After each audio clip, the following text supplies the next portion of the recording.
Welcome back, Sports Radio 92.9 The Game. It's your morning show. Jason, Randy, and Kristen in studio. Managing Director for Emerging Markets at True Lacrosse. Pro Lacrosse will be in town this Saturday, Milton High School, 6:15. Ryan Covert. A lot of people say, hey, Ryan, what the hell's lacrosse? Well, it's been kind of invading here in Atlanta for a little while and starting to get a little bit of a foothold. So we're starting to see some pro teams come to town. Yeah, I played it a little bit when I was a kid up north, like in Maryland. It's big, it's St. John's, Johns Hopkins, all those big schools. But you go down south, especially in these upstart pro leagues that are trying to get going, you'd be amazed at. And I was joking, but people would be amazed at the people that go there. There's actually a lot of lacrosse fans because everybody's a transplant. Well, imagine, in about 5 years ago, there were 8,000 kids playing lacrosse here in Atlanta. This year, there's 30,000 kids. Wow. Well, that's just here in Atlanta, Just in Atlanta, yep. That's crazy. Just like from the high school level on or from child? And that's part of what Ryan does. Ryan at True Lacrosse, they're sort of building these systems, feeder systems around for all the college programs around the country. Because money being the way it is, it probably is a great way for those colleges to get talent. Yeah, it's really cool. Okay, so you guys go to basically non-traditional lacrosse areas and you kind of promote the game, and people can go see a game this Saturday. So for people looking to actually get into pro lacrosse, you guys can do that. Yeah. Or up in North Fulton in Cobb County, lacrosse is huge. So there'll be a lot of lacrosse fans that love to come to Milton High School Saturday night and see it. Yeah, so the LXM Pro Tour, basically what it is it's a conglomeration of two all-star teams. You'll see guys that play on Team USA, guys that have played in Major League Lacrosse as well. They went to the big schools like you would think about in lacrosse, Syracuse, Johns Hopkins. Guys like that will be playing in the game. And if some of these younger kids that are out there, young players they're looking to get better, they can come out and watch and see what a good quality lacrosse game looks like. Can I get one of them shirts, man? That's nice. I like that. Yeah, that's fluorescent solid. green microfiber True Lacrosse. I haven't got one of those, and he dates my daughter. And Randall Cross hasn't gotten a shirt? We can get you a shirt. Yeah, thanks. I'd probably work on getting Randy a shirt. Randy, since you know the guy, can you hook it up? We'll man? see. We'll see what we can do. Okay. I know you want. I just really like it. The fluorescent green. I'm into. I wouldn't have asked. I would not ask this question to you, Ryan, if I didn't have this conversation with the show yesterday. I mean, Randy, you were out of town. You weren't there for this, but Jake, our producer, and myself had to explain what lacrosse is to a few people. And, I mean, most things that we discuss, we're talking football, whether it's college or pro or baseball or something, we never really have to explain sports.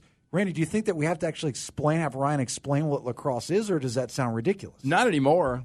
Lacrosse, honestly, and don't take this the wrong way, Ryan, but it was kind of a yuppie nerd, elitist. Hey, Wade, do you want to go play lacrosse? Sport. Yeah, well, you named Johns Hopkins and Syracuse and North Carolina and all these schools.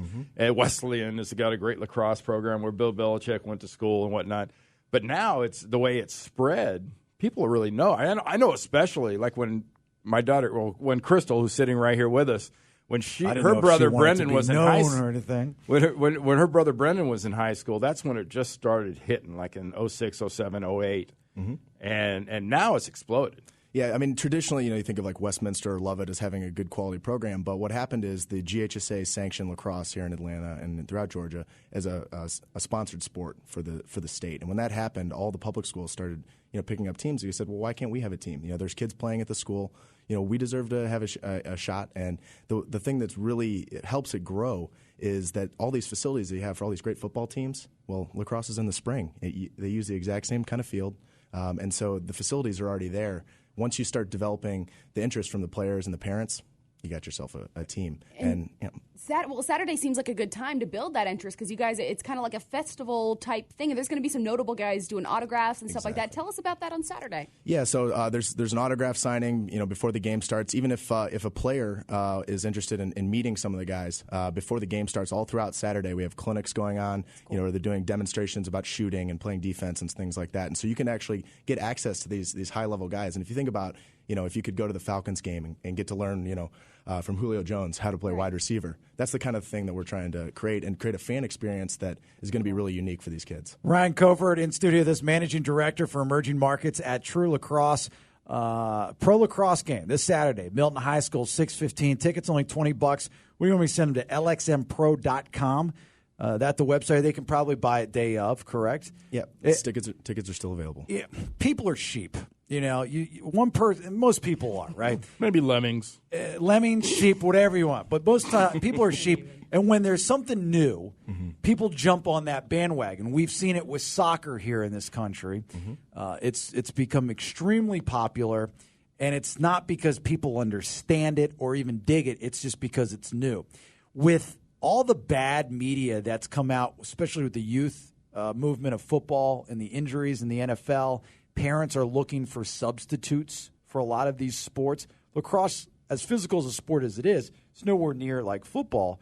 Are you finding that parents are putting their kids into a lacrosse instead of some of these sports? Absolutely. That was a great question by me, by the way. Hey, well, I just wanted to point that out. Well played. Thank you very much. If I could reach out, I'd give you a pat on the back. Yeah, I appreciate that. Thank you, Ryan. No, I'm just go ahead. But I'm curious. It's absolutely true. You think of football as being. I played football also. I had a great experience doing that.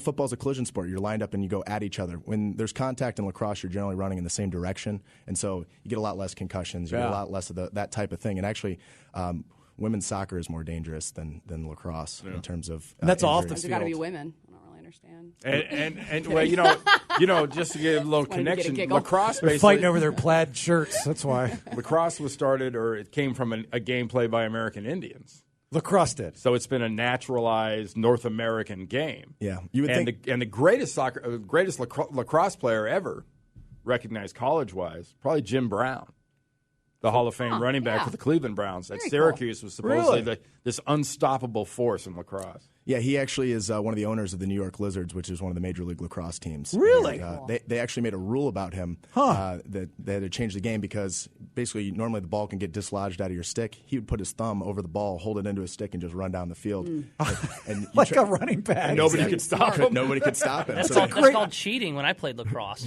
You can't do that. That's a great story, really. That's I didn't absolutely know true. that. Jake, we're trying to convince people that lacrosse players aren't all wimps. No, there were two things you could do to cheat, and back me up here. You could cut the palms out of your gloves so you could get a better grip on your stick. I will have no palms on Saturday. Why? Why not? Well, because at the pro level, you're allowed to. Oh, you to do are? that, yeah. Okay, that's the thing. You would Dude, you're cut so slits. old and out of touch, man. Yeah, you can apparently cheat now. Us new age lacrosse guys know all this stuff. My bad. Continue. I hadn't played since '97. Well, continue, old man. Talk about your days when you used wooden sticks. No, we still had the aluminum ones, but that's how you would do it. You get around it. You cut the palms out of your glove. I haven't caught up with lacrosse in a long time. We played back when They're carbon fiber. They're now. carbon fiber now. Exactly. But we wooden played back sticks in the over day where it had to be a club game, and it was just we got a ragtag bunch of kids who either couldn't make the football team or got kicked off. I would just like to see Jake cook in shorts. Let's go. I'd just like to see Jake cooking something else. Besides that hat and that jacket. It's like Groundhog Day. He wears the same exact thing And I don't blame you. You come here. I don't blame you. I'd wear the same thing too. For the most part, I do. Same pair of jeans for 5 days straight. So what's next for you guys? Just bringing it back over here for True Lacrosse Georgia. What's next for you guys? What's the next stop? Well, what we do at True is a little bit different than what they're doing with the LXM Pro Tour. That's more about exposure to the higher levels. What we really do is get out and do grassroots development. So we work with youth feeder programs that are feeding kids into the high school. We work with high school teams to help kids train and to teach kids the right way to do it because it is new. There's really a lack of coaches, and we basically make ourselves available. Guys that have played at the pro level, guys that have played Division I, to work with these kids and get them access to proper instruction. If I've got a kid that's in lacrosse and would benefit from some of this clinic stuff and whatnot, what time would I get out to Milton High School or to bring my kid out? I know the game's at 6:15, but would I come out like at 3 or whatnot? Or yeah, you can. If you go to the LXM Pro site, you can actually sign up for the clinics, and that goes pretty much all day. Real quick, because we'll wrap up with you, but like my fiance's got a 12-year-old boy, who's interested in getting into sports and would not. He had a heart condition earlier. As far as cardio-wise goes, I mean, there's a lot of running, more cardio in lacrosse than there would be, like, say, playing football. If you were going to do a comparison, probably a lot more, right? It's very similar to like a soccer because you're going back and forth. Yeah, I'd say more like a soccer. It's a lot of up and down. So, yeah. Yeah, all right. Well, never know. Let's try him out for something. It's different. It's a fun sport. It's a fun sport to watch too. There's a lot of hits, a lot of goals are scored. And if you like basketball, if you like football, if you like hockey, there's a lot of elements of those sports that make it exciting to watch. All right, this Saturday, Milton High School, 6:15. Nice job, Ryan. Thank you very much, buddy. Managing Director for Emerging Markets at True Lacrosse, LXM, dyslexic, LXMPro.com, and we'll tweet that out as well. Tickets are only $20. Do yourself a favor, go out there. Finish things up, last-minute calls, comments, concerns. Up next here, 404-741-0929. Appreciate you being here. Sports Radio 92.9 The Game.